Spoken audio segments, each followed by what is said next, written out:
You know, Thanksgiving hits a little bit different when you've been healing. Not because the holiday changes, but because you have. And as the date gets closer, a lot of people start feeling that internal pressure, that tension in your chest, that familiar question, should I even go? Or should I just sit this one out? And for many of us who have come from dysfunctional or narcissistic family systems, Thanksgiving isn't just about the food and laughter. It's about navigating emotional landmines. It's about facing people who never took accountability. It's people who still pretend that nothing happened. These are people who still use manipulation, guilt, or passive-aggressive comments as their love language. But I want to speak to two groups of people because both paths require wisdom. So here's group one. Y'all are the ones who know you need to stay home this year, if we're honest. Some of you have actually told yourselves the truth. I love my family, but that environment is not safe for me right now. It is absolutely toxic when I go over there. And you're not acting out of rebellion. You're not even being dramatic. You're not even dishonoring your mother or your father. And let me say this again. Honoring your parents does not mean tolerating dysfunction, abuse, or environments that tear down what God is building in you. Honor in the Bible is about posture, not proximity. God never said honor your parents by ignoring the damage that they've caused. He never said honor them by sacrificing your mental health.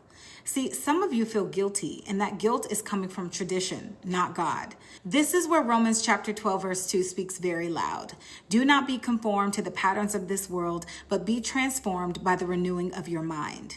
See, the pattern of the world says, it's Thanksgiving. You gotta go. You have to go. Why? Because family is family, no matter what. Oh, you're wrong if you don't show up, and you're not participating in anything with the family this year. But the word says, be transformed. The word says, be renewed. Break the pattern. So hear me out. If the traditional patterns of holidays pulls you back into drinking, chaos, gossip, dysfunction, emotional abuse, or the same cycles that God freed you from, baby, that's not honoring.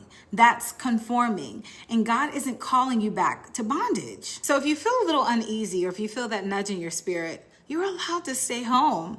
Peace is spiritual direction. Peace is God's protection, and peace is not disobedience. You're not dishonoring them. You're honoring what God is doing in you. Then we have group number two. Y'all are the ones who are healed enough to go without being pulled back into the dysfunction.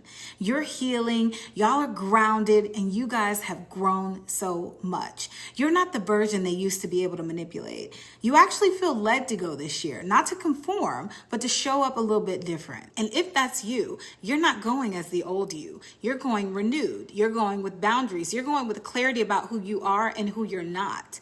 Jesus sends his disciples out with instructions. He says, be wise as serpents and harmless as doves. That means you still need to be loving, but be aware. You still need to be present, but don't get pulled in. You still need to be kind, but don't become their emotional punching bag. Now, Proverbs teaches us, do not answer a fool according to their folly.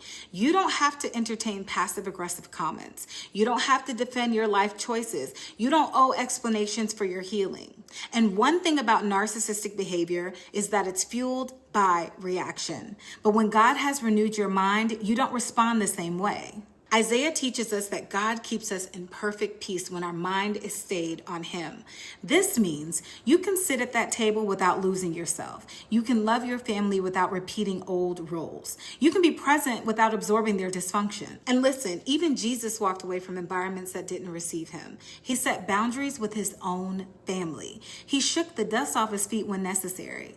So you can show up this year. You can show love, but protect your peace. And leave when the Holy Spirit says, that's enough. Let peace be your decision maker. If peace says stay home, then stay home. But if peace says go, then go with wisdom. Happy Thanksgiving, guys.